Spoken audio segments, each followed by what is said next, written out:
"You looked like you needed saving." This one line, this one desire of our protagonist Midoriya Izuku has sparked years of backlash, even some to this day. Why would he want to save someone who has done so much harm? People consider this sudden or out of nowhere, but in reality, this moment of sheer empathy is one of Midoriya's best and most consistent moments of the entire series. But let's take a step back to examine Midoriya in full. When we first encounter the boy born with nothing, we see exactly the state that people like him live in. The quirkless of this world are essentially the underprivileged. We see time and time again how people idolize quirks and what they lead to. The occupation of hero. This is something that is juxtaposed alongside his childhood bully, Bakugo Katsuki. Not only is the Bakugo family decently wealthy, but Katsuki himself was born with an advantage. You see, in My Hero Academia, the be-all and end-all of this superhuman society is to become a hero. It's something drilled into your head from day one, so when you're born with a quirk that at its base level is exceptional, you're essentially put on the fast track in life. Not everyone is so lucky, however. You could be born with, a tail. Damn, that sucks. Or even worse, you could just have nothing.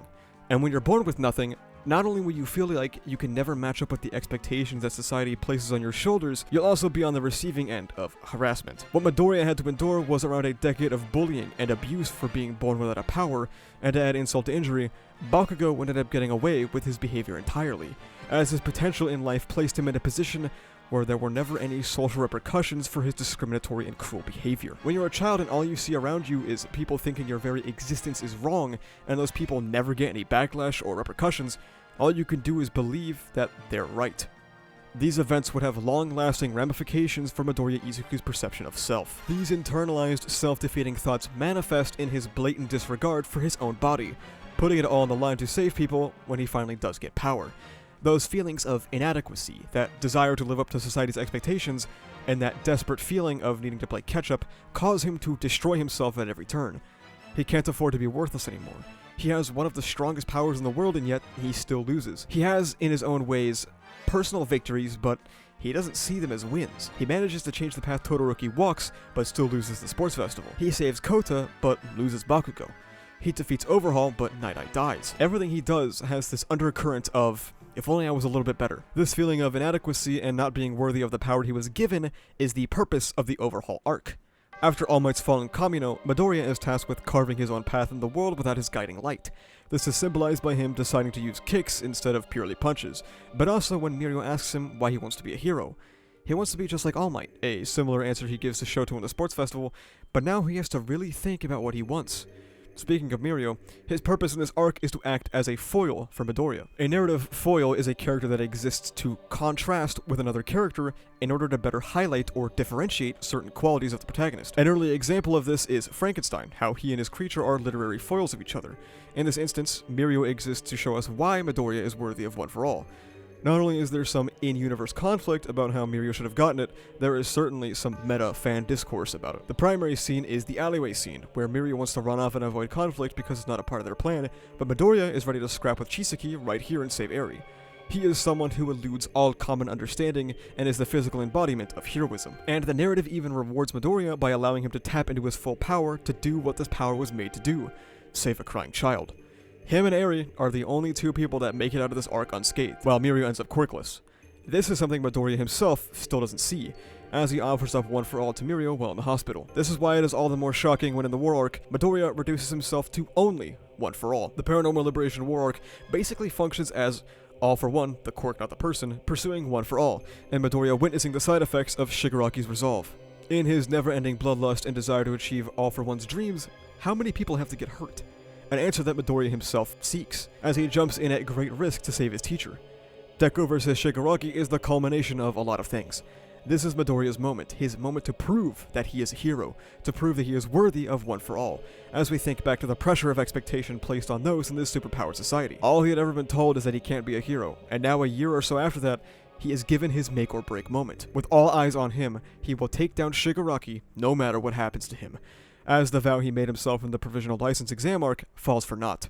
Midoriya is once again destroying his body. This fight is basically an unstoppable force versus an immovable object. Tomura Shigaraki's desire to destroy anything that represents or influence that house, and Izuku Midoriya's drive to not just prove himself, but to save those who he cares about. This battle also marks one of, in my opinion, his most interesting scenes. There is this very interesting dialogue between him and Shigaraki, when Tomura tells him that One For All is getting in the way of his dreams. Midoriya responds, stating that that is what this power is for.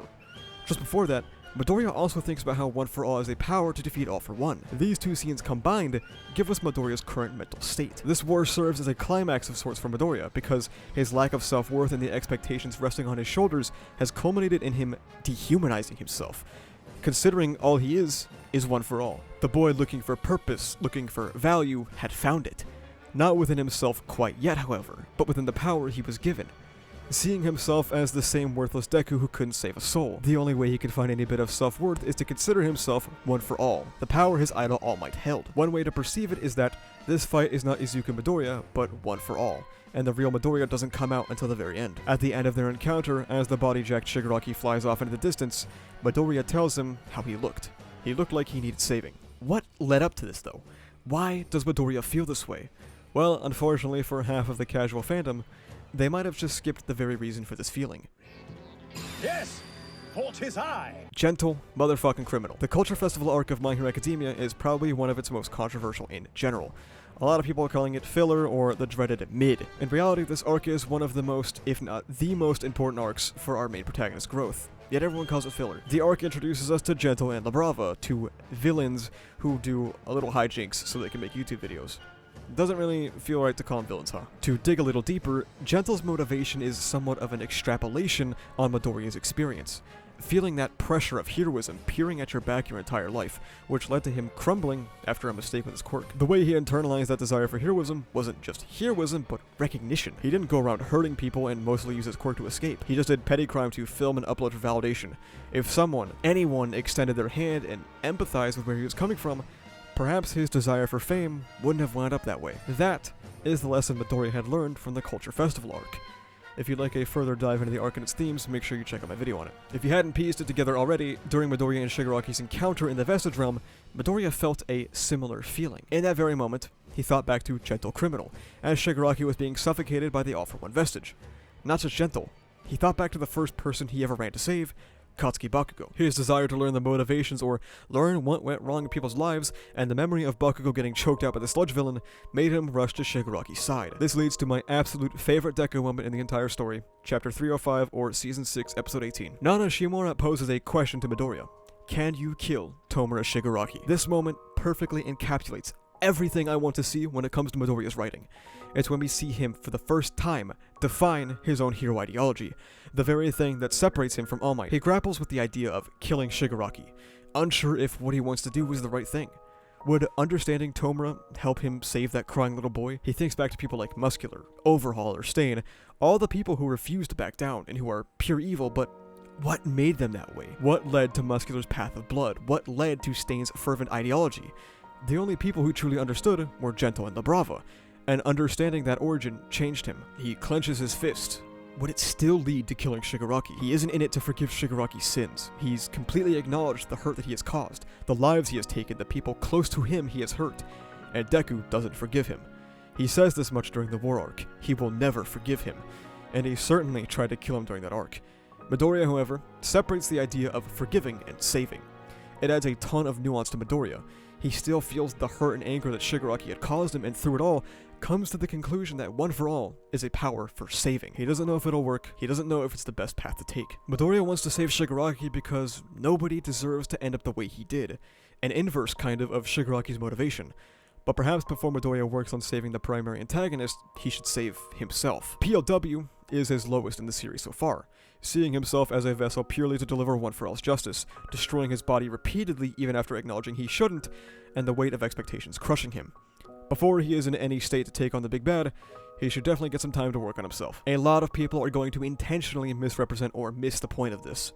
Deku isn't literally out to have a mass murderer forgiven, he's here to fix what is broken. He wants to extend a hand to a boy who nobody ever tried for. He wants to dig deeper into the root of Tomura's hate, and find a way to prevent another Tomura Shigaraki. That is the prime difference. I can't wait to see what happens next. Oh god.